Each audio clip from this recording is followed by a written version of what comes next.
নবী গো,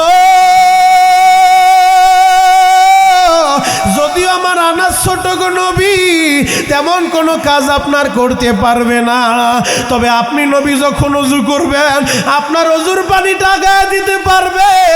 আপনি নবী যখন ওযু করতে যাবেন আপনার মেসওয়াকটা গায়ে দিবে, আপনার গামছাটা গায়ে দিবে। নবীজি আমি মা হিসেবে আমার কলিজার টুকরা ছেলে আনাস রে আপনার দরবারে দিয়া গেলাম গো নবী, আপনি আমারে ফিরে দিয়েন না।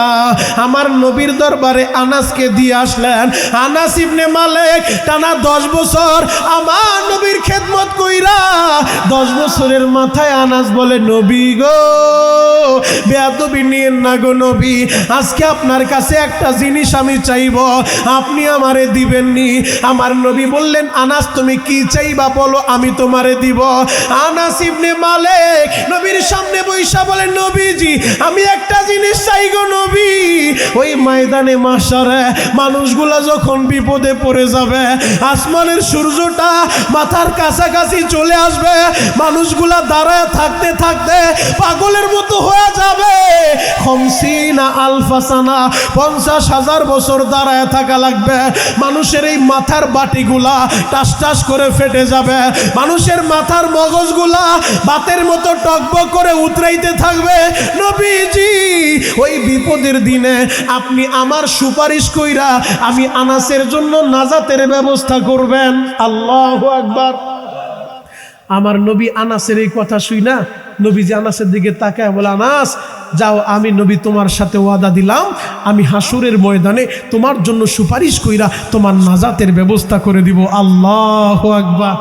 আনাস ইবনে মালিক এখন কলিজাটা বড় হয়ে গেছে। ইয়া রাসূলুল্লাহ, ইয়া হাবিবাল্লাহ, নবীজি বেয়াদবি নিয়েন না, আপনি তো বললেন আমার জন্য সুপারিশ করবেন। নবী গো বেয়াদবি নিয়েন না, ওই হাসুরের ময়দানে তো শুধু আপনার উম্মত থাকবে না, সমস্ত নবীদের উম্মতেরা থাকবে। বাবা আদম থেকে শুরু কইরা কিয়ামত পর্যন্ত যত মানুষ দুনিয়া আসছে সব মানুষ দাঁড়ায় থাকবে।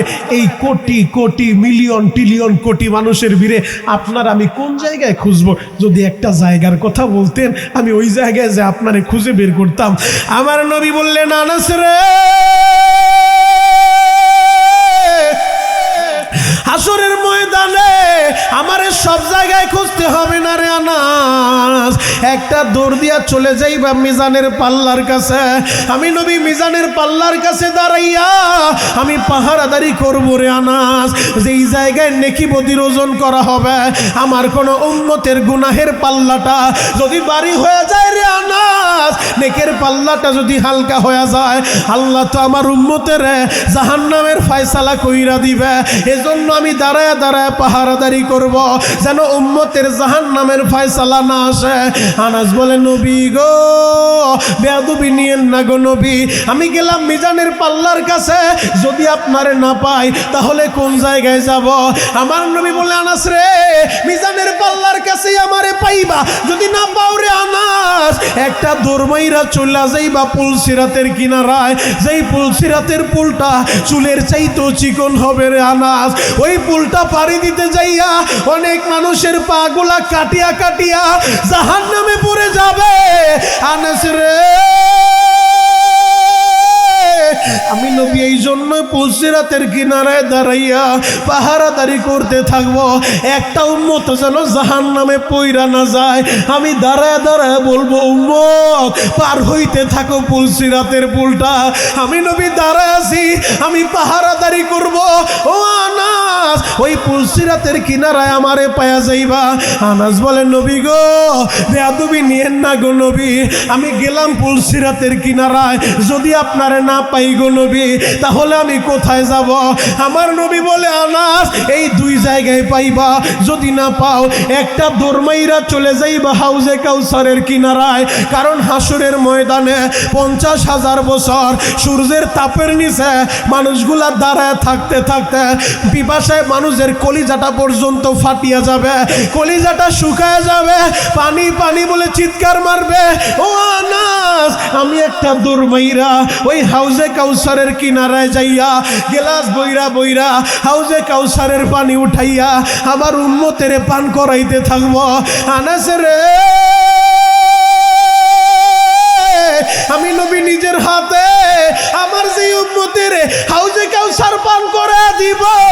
তার আর কখনো পিপাসা লাগবে না। 50,000 বছরের ভিতরে আর পানির পিপাসা লাগবে না রে আনাস। আনাস বলে নবী গো বেয়াদবি নিয়েন না, আমি গেলাম হাউজে কাউসারের কিনারায়, যদি ওই জায়গায় না পাই তাহলে কোথায় যাব? আমার নবী বলে আনাস রে এই 3 জায়গায় আমারে পাইবা। আমি যখন দাঁড়ায়া দাঁড়ায়া মিজানের পাল্লার কাছে পাহারাদারি করতে থাকবো, হঠাৎ যখন মনে পড়ে যাবে না জানি কোন উম্মতটা আবার পুলসিরাতটা পাড়ি দিতে যায় জাহান্নামে পইরা যায়, এই কথাটা মনে পড়লে একটা দরমাইরা আবার পুলসিরাতের কিনারায় চইলা যাব।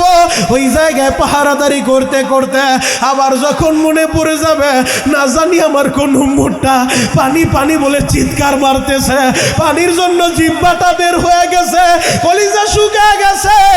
আনাস রে এই কথাটা মনে হলে একটা দৌড়মাইরা আবার হাউজে কাউসারের কিনারায় যাইয়া আবার গ্লাস ভরে ভরে পানিগুলা পান করাইতে থাকবো। এই 3 জায়গায় আমি থাকবো। ও যুবক, কেন নবীর জন্য পাগল হইবা না? নবী উম্মতের জন্য কত পাগল। ময়দানে মাহশারে সন্তানের জন্য কাঁদে না, সন্তানের জন্য পাগল হবে না। ময়দানে মাহশারে মেয়ের জন্য পাগল হবে না, বিবিদের জন্য পাগল হবে না। সিজদায় পইরা উম্মতের জন্য কাঁদতে থাকবে, উম্মতের মুক্তির লাইগা। কখনো মিজানের পাল্লায়, কখনো পুলসিরাতের কিনারায়, কখনো হাউজে কাউসারের কিনারায়, আবার একটা দৌড় দিয়া জাহান্নামের গেইটে যায় জাহান্নামের দারোয়ান মালিক ফেরেশতাকে বলে আসবে, মালিক রে যদি তোমার এই গেইটের ভিতরে আমার কোনো উম্মতের হাতে পায়ে শিকল লাগাইয়া ফেরেশতারা নিয়ে আসে, ও মালিক গেইটটা খুইলা দিও না, আমি নবীরে না জানাইয়া জাহান্নামে ঢুকায়ও না। ও শেরপুরের বাইরা রে কেন ওই নবীরে ভালোবাসবা না? আজকের এই ময়দানে ওয়াদা করে যাইবা জীবনে যতদিন বাঁচবো নবীরে ভালোবাসবো। কারা কারা রাজি আছেন? হাত দুইটা আল্লাহকে দেখায় দেন, জোরে একটা ডাক দেন তো ইয়া আল্লাহ। চিৎকার মাইরা ডাক দেন ইয়া আল্লাহ, আরো জোরে ডাক দেন ইয়া আল্লাহ। ও দয়ার আল্লাহ,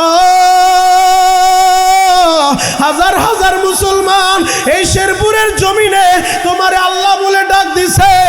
এরা তোমার নবীরে ভালোবাসতে চায়, এরা তোমারে ভালোবাসতে চায়। এদের সবাইকে কবুল করে নাও, আজকের মাহফিল কবুল করো। চিৎকার মেরে বলেন আমিন। নারায়ে তাকবীর, নারায়ে তাকবীর।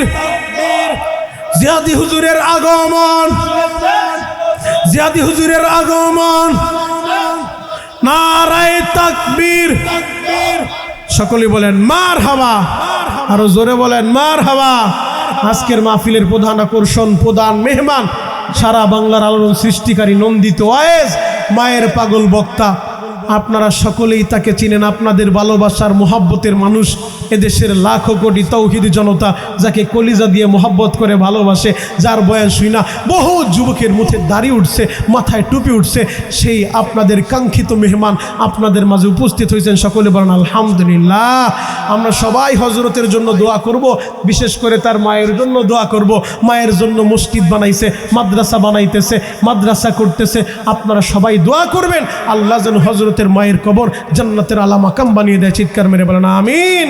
এবং বিশেষ করে আজকের মাহফিলের সভাপতি, প্রধান অতিথি ভাইদের জন্য আমি দিল থেকে হুজুরের কাছে দোয়া চাই, এবং এই মসজিদ মাদ্রাসার কমিটির ভাইদের জন্য দোয়া চাই, মাদ্রাসার মুহতামিম সাহেবের জন্য দোয়া চাই, আয়োজক কমিটি, সভাপতি, সেক্রেটারি, কেশিয়ার ভাইরা, সবার জন্য আপনারা দোয়া করবেন। আমিও মুসাফির হালতে দোয়া করে যাই, আল্লাহ যেন এদের এই মেহনতকে দ্বীনের জন্য, ইসলামের জন্য কবুল করে, এদেরকে হযরত ওমরের মতো আল্লাহ কবুল করে। চিৎকার মেরে বলেন আমিন। সর্বশেষ যেই বাসায় খাবার খাইছি হাফিজুর রহমান সাহেব, তাদের জন্য দোয়া চাই, দিল থেকে তাদের মা বাবার জন্য দোয়া করি, সন্তানদের জন্য দোয়া করি, এবং আমার মুহাব্বতের সাদ্দামের জন্য, শামীমের জন্য আমি দিল থেকে হুজুরের কাছে দোয়া চাই, আল্লাহ যেন ওদেরকেও হযরত ওমরের মতো কবুল করে। সাইফুল ইসলাম ভাই আজকের মাহফিলের প্রধান অতিথি, হুজুরে তার জন্য দিল থেকে দোয়া করবেন। আল্লাহ পাক রব্বুল আলামিন সাইফুল ভাইকেও ইসলামের জন্য কবুল করেন। এক চিৎকার মেরে বলেন আমিন। নাসরুম মিনাল্লাহি ওয়া ফাতহুন করিব ওয়া বাশশিরিল মুমিনিন। আসসালামু আলাইকুম ওয়া রাহমাতুল্লাহি ওয়া বারাকাতুহু।